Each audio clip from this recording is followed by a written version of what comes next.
அனைவருக்கும் வணக்கம். Welcome to TNPSC Ganesh YouTube channel. Friends, நம்ம பாலிட்டி ப்ரீவியஸ் கொஸ்டின் என்னங்கிறத பார்த்து வரோம். அதில் பார்த்திங்கன்னா இந்திய அரசியலமைப்பு ரிலேட்டடாக இது 3வது வீடியோ பதிவாக பகுதிகள் மற்றும் அட்டவணைகள் தொடர்பாக முக்கியமான ஒரு 30 கேள்விகள் என்னங்கிறத பார்த்துடலாம். முதல் கேள்வி பாருங்கள், கீழ் வருவனவற்றில் எது பொருத்தம் கிடையாது? அப்படி ஆப்ஷனில் பாருங்கள். கீழ் வருவனவற்றில் எது பொருத்தம் கிடையாதுன்னு பார்த்தீங்கன்னா, மேக்பர்சன் ஜனநாயக பங்களிப்பு என்பது பொருத்தமானது கிடையாது. ஹெல்ட்டுங்கிறது ஜனநாயகத்தின் மாதிரிகளை பற்றி குறிப்பிட்டுள்ளார்.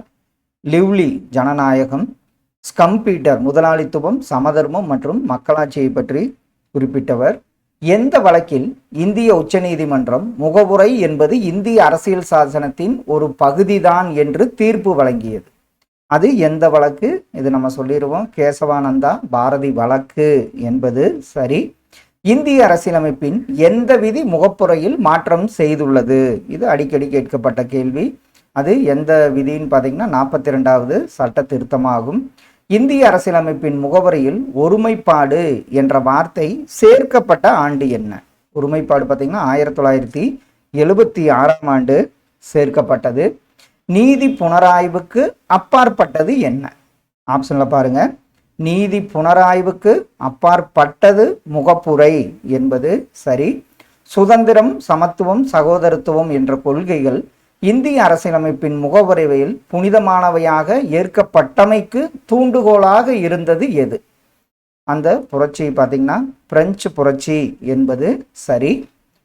மத சார்பின்மை என்ற வார்த்தை அரசியலமைப்பு சட்டத்தின் முகப்பு வரியில் இணைக்கப்பட்டதற்கு முன்னரே உச்ச நீதிமன்றம் மதச்சார்பின்மை அரசியலமைப்பு சட்டத்தின் அடிப்படை கூறுகளில் ஒன்று என்று கூறிய ஆண்டு எந்த ஆண்டு?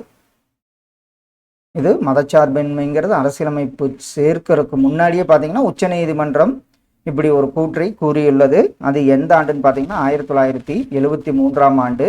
முகவுரையின் நோக்க தீர்மானத்தை யார் கொண்டு வந்தது? முகவுரையின் நோக்க தீர்மானம்னாவே நேரு அவர்கள். சமதர்மம் மற்றும் சமய சார்பின்மை என்ற வார்த்தை எந்த அரசியலமைப்பு திருத்தத்தின்படி முகப்புரையில் சேர்க்கப்பட்டது? இப்பதான் பார்த்தோம், 42வது திருத்தம். கீழ் கண்டவற்றுள் சட்டத்தின் ஆட்சி பற்றிய தவறான கூற்று எது? சட்டத்தின் ஆட்சி பற்றிய தவறான கூற்று பார்த்தீங்கன்னா அதிகாரிகளுக்கு சிறப்பு தகுதியாகும். இந்திய அரசியலமைப்பின் முகப்புரையில் குறிப்பிடப்பட்டுள்ள 4 குறிக்கோள்கள் என்னென்ன? அந்த குறிக்கோள்கள் ஆப்ஷன்ல பாருங்க. நீதி, தன்னுரிமை, கூட்டாட்சி மற்றும் மக்களாட்சி. இந்தியா ஒரு எந்த வகையான நாடு? இந்தியா பார்த்தீங்கன்னா சமய சார்பற்ற நாடாகும். முகப்புரை என்பது இறையாண்மையான மக்களாட்சிக்கு குடியரசின் சாதகமாகும் என கூறியவர் யார்? அவர் யாருன்னு பார்த்தீங்கன்னா KM முன்சி ஆவார். இந்திய அரசியலமைப்பில் சமய சார்பற்ற வார்த்தையின் அர்த்தம் என்ன? ஆப்ஷன்ல பாருங்க. சமய சார்பின்மையின் என்ற வார்த்தையின் அர்த்தம், அரசு அனைத்து மதங்களையும் காக்கின்றது. எந்த அரசும் எந்த மதத்தையும் தனியாக உயர்த்தக்கூடாது. சமய சார்பற்ற என்ற சொல் அரசியலமைப்பின் அடிப்படையாகும். அரசு அனைத்து மதங்களையும் புறக்கணிக்கிறது என்பது தவறு. இதில் 1, 2, 3 சரியானது, 4 மட்டும் தவறானது. இந்திய அரசியலமைப்பின் முகவரியில் மதச்சார்பின்மை கொள்கை பின்வருவனவற்றின் எந்த சட்ட திருத்தத்தின்படி கூட்டப்பட்டது? அந்த சட்ட திருத்தம் 42வது சட்ட திருத்தமாகும்.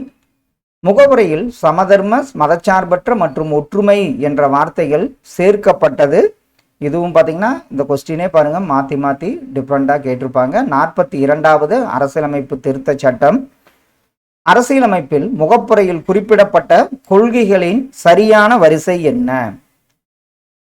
கொள்கைகளின் சரியான வரிசை இறையாண்மை, சமதர்மம், சமயச்சார்பற்ற, மக்களாட்சி, குடியாட்சி என்பது சரியான ஒன்று. பின்வரும் எந்த கூற்று NA பல்கிவாலாவோடு தொடர்புடையது? எந்த கூற்று? ஆப்ஷன்ல பாருங்க.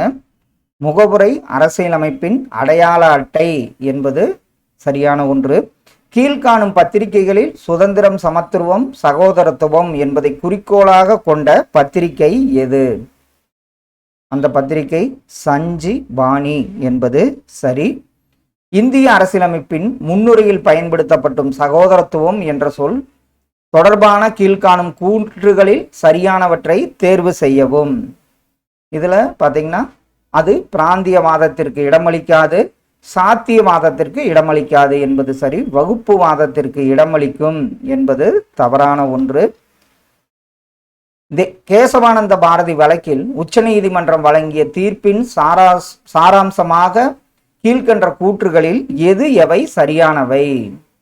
இதில் அப்படியே ஆப்ஷன்ல பாருங்க. முகப்புரை என்பது இந்திய அரசியலமைப்பு சட்டத்தின் ஒருங்கிணைந்த பகுதி என்பது ஆப்ஷன் பி சரி. இந்திய அரசியலமைப்பின் சட்டத்தின் முகப்புரை அவ்வரசியலமைப்பு சட்டத்தின் ஒரு அங்கமல்ல என்பது தவறு. இந்திய அரசியலமைப்பின் சட்டத்தின் முகவுரை அரசதிகாரத்தின் தோற்றுவாயாகவும் அரசதிகார கட்டுப்படுத்தும் வரம்பிற்கு உட்படாததாகவும் உருவாக்கப்பட்டது என்பது தவறு. பின்வரும் வாக்கியங்களில் 42வது இந்திய அரசியலமைப்பு திருத்தத்துடன் பொருந்தாத கூற்று எது? பொருந்தாத கூற்று பார்த்தீங்கன்னா, சில திருத்தங்கள் முகப்புரையில் கடைசி பத்தியில் ஏற்படுத்தப்பட்டது என்பது பொருந்தாதது ஒன்று. பொருத்தமானது பார்த்தீங்கன்னா, சமயச்சார்பற்ற என்ற வார்த்தை அரசியலமைப்பு முகவரியில் சேர்க்கப்பட்டது. அரசாங்கம் அனைத்து சமயங்களையும் சமமாக பாதுகாக்கிறது. சமய சார்பற்ற மற்றும் சோசியலிச என்ற வார்த்தைகளுக்கு முக்கியத்துவம் கொடுக்கப்பட்டது. இதெல்லாம் சரி. பொருந்தாதது ஆப்ஷன் டி. 1976ஆம் ஆண்டு இந்திய அரசியலமைப்பின் முகப்புரையில் சமயச்சார்பற்ற என்ற வார்த்தை எத்தனையாவது அரசியலமைப்பு சட்ட திருத்தத்தின்படி சேர்க்கப்பட்டது? இது 42வது அரசியலமைப்பு திருத்தம். இது ஒரு 4 கேள்வியா பார்த்தோம். 4ம் பார்த்தீங்கன்னா டிஃப்ரெண்ட் கொஸ்டினாவே இருக்கும். எந்த சட்ட திருத்தத்தின் மூலம் செக்யூலர் அதாவது சமயச்சார்பற்ற என்ற வார்த்தை அரசியல் சாசனத்தின் முகப்புரையில் சேர்க்கப்பட்டது? 42வது என்பது சரி. அரசியலமைப்பு முகப்புரை என்பது அரசியலமைப்பின் அரசியல் ஜாதகம் என கூறியவர் யாரும் பார்த்தீங்கன்னா KM முன்சி ஆவார். கீழ்காணும் சொற்கள் முகப்புரையில் எந்த வரிசையில் இடம்பெற்றுள்ளன? அது எந்த வரிசை?